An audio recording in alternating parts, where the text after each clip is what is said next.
Hello everyone, আসসালামু আলাইকুম। কেমন আছেন সবাই?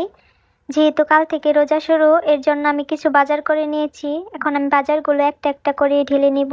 তো তেল নিয়েছি, ধনেপাতা, একটা হ্যান্ড টিস্যু, তো ম্যাঙ্গো ফ্লেভারের ট্যাং শরবত করার জন্য,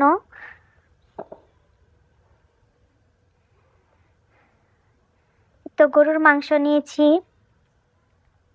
চিনি, কাঁচামরিচ, তো একটা গরুর মাংসের রাঁধুনি মশলা, তো মুগ ডাউল, তো ছোলা নিয়েছি।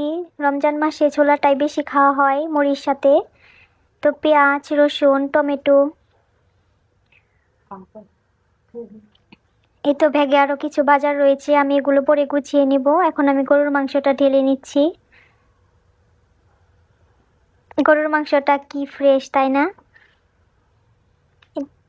এই তো আমার আরও অনেক কিছু বাজার করা বাকি আছে। ভিডিওটা কেমন লাগলো সবাই জানাবেন।